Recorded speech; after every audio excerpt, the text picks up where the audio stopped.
अमीर बनना आपका अधिकार है। आप यहाँ समृद्ध जीवन बिताने आए हैं। आप यहाँ खुश रहने, दैदीप्यमान बनने और स्वतंत्र होने के लिए आए हैं।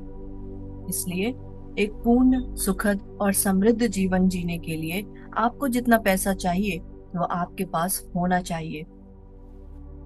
गरीबी में कोई सद्गुण नहीं है।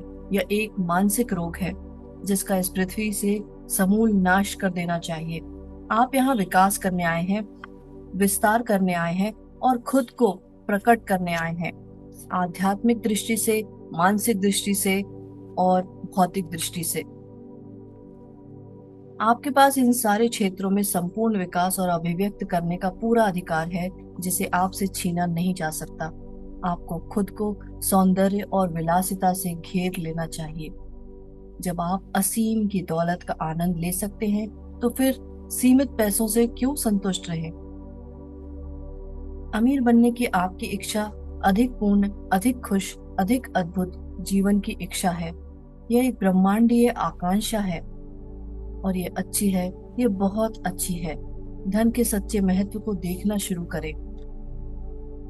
इसका मतलब है अभाव से आजादी। इसका मतलब है सौंदर्य, विलासिता, समृद्धि और परिष्कार। हो सकता है आपके दिमाग में यह बात आ रही हो कि मैं ज्यादा पैसे कमाना चाहता हूँ, मैं ज्यादा का हकदार हूँ। और मेरा मानना है कि ज्यादातर लोगों को अपर्याप्त पैसे मिल रहे हैं। कई लोगों के पास ज्यादा पैसे नहीं है। इसका एक कारण यह है कि वे मन ही मन या खुलकर इसकी निंदा जरूर करते हैं। वे पैसे को गंदा पैसा कहते हैं या यह मानते हैं कि पैसे का प्रेम ही सारी बुराई की जड़ है। वे संपन्न नहीं होते। इसका एक कारण यह है कि उनके मन में यह गोपनीय अवचेतन भावना रहती है कि गरीबी में कोई भी सद्गुण नहीं है। यह अवचेतन भाव बचपन के प्रशिक्षण, अंधविश्वास या धर्म ग्रंथों की गलत व्याख्या पर आधारित हो सकता है। गरीबी में कोई भी सद्गुण नहीं है। यह किसी भी अन्य मानसिक रोग की तरह एक बीमारी है। अगर आप शारीरिक रूप से बीमार होते हैं तो आपको लगता है कि आपके साथ कुछ न कुछ गड़बड़ है। ऐसे में आप मदद लेना चाहते हैं और अपनी बीमारी का इलाज करने की कोशिश जरूर करते हैं। इसी तरह अगर आपके जीवन में पर्याप्त धन लगातार प्रवाहित नहीं हो रहा है तो आपके साथ कोई न कोई बुनियादी गड़बड़ जरूर है। धन सिर्फ एक प्रतीक है। इसके विनिमय के रूप सदियों से बदलते रहे हैं, जैसे नमक, मनके और कई प्रकार की लुभावनी चीजें। पुराने जमाने में इंसान की दौलत का पैमाना यह था कि वह कितनी भेड़ों या बैलों का मालिक है। अपने बिलों का भुगतान करने के लिए कुछ भेड़ों के साथ ले जाने के बजाय चेक काटना कहीं ज्यादा सुविधाजनक है।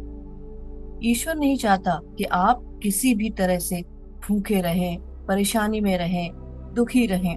ईश्वर चाहता है कि आप खुश रहें, समृद्ध रहें और हमेशा सफल हो। ईश्वर अपने सभी कामों में हमेशा सफल रहता है, चाहे वह तारा बनाना हो या कायनात। आपकी इच्छा हो सकती है कि आप संसार की सैर करें या फिर विदेश में कला का अध्ययन करें, या फिर आपके मन में कॉलेज जाने की इच्छा हो सकती है या किसी श्रेष्ठ स्कूल में अपने बच्चे को भेजने की इच्छा हो सकती है। आप निश्चित रूप से अपने बच्चों को अच्छे परिवेश में पालना चाहते हैं ताकि वे सौंदर्य, सुव्यवस्था, सुमेल और अनुपात की सराहना करना सीख सके। आप सफल होने, जीतने, सारी मुश्किलों को जीतने के लिए पैदा हुए हैं। आप अपनी सारी शक्तियों को पूरी तरह विकसित करने के लिए पैदा हुए हैं। अगर आपके जीवन में आर्थिक अभाव है तो इस बारे में कुछ करें। धन संबंधी सभी अंधविश्वासी मान्यताओं से तुरंत मुक्ति पालें। कभी भी पैसे को बुरा या खराब न माने। अगर आप ऐसा करते हैं तो पैसे के पंख लग जाएंगे और यह उड़कर आपसे दूर चला जाएगा। याद रखें, आप जिसकी भी निंदा करते हैं उसे खो देते हैं। मिसाल के तौर पर मान लें कि आपको जमीन में सोना, चांदी, तांबा या लोहा मिलता है। क्या आप इन चीजों को बुरा कहेंगे? ईश्वर ने सभी चीजों को अच्छा घोषित किया है। बुराई मनुष्य की समझ, उसके अप्रकाशित मस्तिष्क, जीवन की उसकी झूठी व्याख्या और दैवी शक्ति के उसके दुरुपयोग से आती है। हम नोट या चेक का इस्तेमाल करते हैं। निश्चित रूप से कागज बुरा नहीं है, न ही चेक है। आज भौतिक शास्त्री और वैज्ञानिक जान चुके हैं कि एक या दूसरी धातु के बीच फर्क सिर्फ इलेक्ट्रॉन्स की संख्या और गति की दर का होता है, जो एक केंद्रीय नाभिक के चारों ओर घूम रहे हैं। वे अब शक्तिशाली साइक्लोट्रॉन में परमाणुओं की बमबारी करके एक धातु को दूसरी धातु में बदल रहे हैं। सोना निश्चित स्थितियों में पारे में बदल जाता है। ऐसा लगता है कि कुछ समय बाद सोना, चांदी और दूसरी धातुओं को रासायनिक प्रयोगशालाओं में कृत्रिम रूप से बनाया जा सकेगा।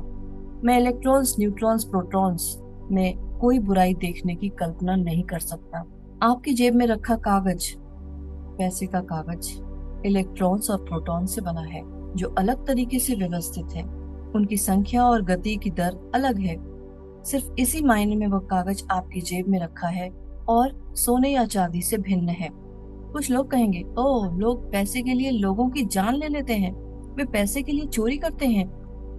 यह सच है कि पैसा असंख्य अपराधों के संबंध में रहा है, लेकिन इससे यह बुरा नहीं बन जाता। कोई आदमी किसी की जान लेने के लिए किसी दूसरे को कुछ पैसे देता है। उसने एक विनाशकारी उद्देश्य से पैसे का दुरुपयोग किया। आप बिजली का इस्तेमाल किसी की जान लेने के लिए भी कर सकते हैं, या किसी के घर में प्रकाश लाने के लिए भी कर सकते हैं।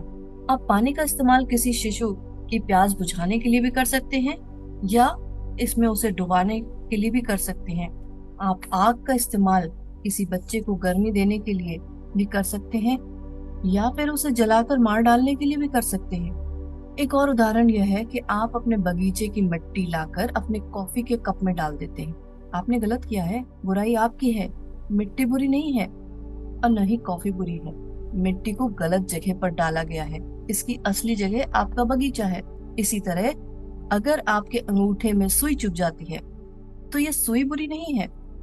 सुई की जगह सुई दान में है, आपके अंगूठे में नहीं। हम जानते हैं कि प्रकृति की शक्तियां या तत्व बुरे नहीं होते।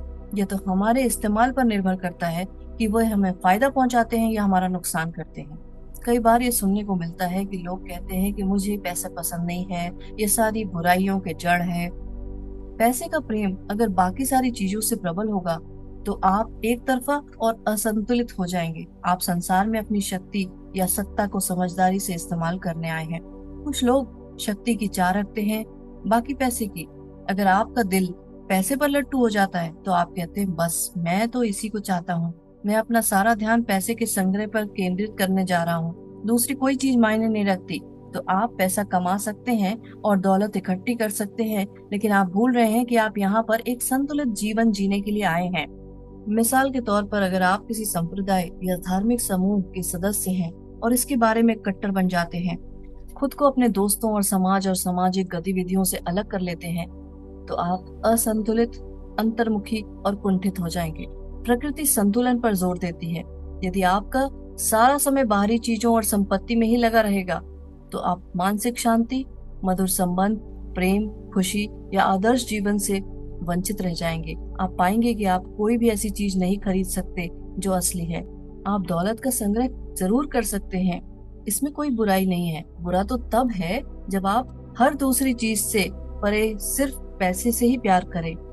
पैसे से बेइंतहा प्रेम ही कुंठा, निराशा और मोहभंग का परिणाम देता है। इस अर्थ में यह आपकी बुराई की जड़ है। पैसे को अपना एकमात्र लक्ष्य बनाकर आपने गलत चुनाव किया है। आपने सोचा था कि आपको सिर्फ यही चाहिए था, लेकिन अपनी तमाम कोशिशों के बाद आपको पता लगा कि आप सिर्फ पैसा नहीं चाहते थे। आपको दरअसल जो चीज चाहिए थी वह थी मानसिक शांति, खुशी और समृद्धि। वैसे अगर आप चाहें तो आपके पास लाखों करोड़ों डॉलर होने के बावजूद मानसिक शांति, मधुर संबंध, आदर्श स्वास्थ्य और दैवी अभिव्यक्ति रह सकती है। हर व्यक्ति पर्याप्त पैसे चाहता है। कोई नहीं चाहता कि उसके पास बस गुजर बसर लायक ही पैसे रहें। इंसान समृद्धि चाहता है, उसे यह मिलना चाहिए। भोजन, वस्त्र, घर, यातायात के बेहतर साधन, अभिव्यक्ति।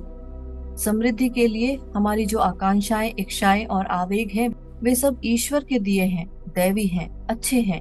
लेकिन इन आवेगों, इच्छाओं और आकांक्षाओं को हम गलत दिशा दे सकते हैं, जिससे हमें अपने जीवन में बुरे या नकारात्मक अनुभव हो सकते हैं। मनुष्य की प्रकृति बुरी नहीं है। आप में कोई बुरा स्वभाव नहीं है। यह तो ईश्वर है, शाश्वत प्रज्ञा है, जीवन है जो आपके जरिए अभिव्यक्ति चाह रहा है।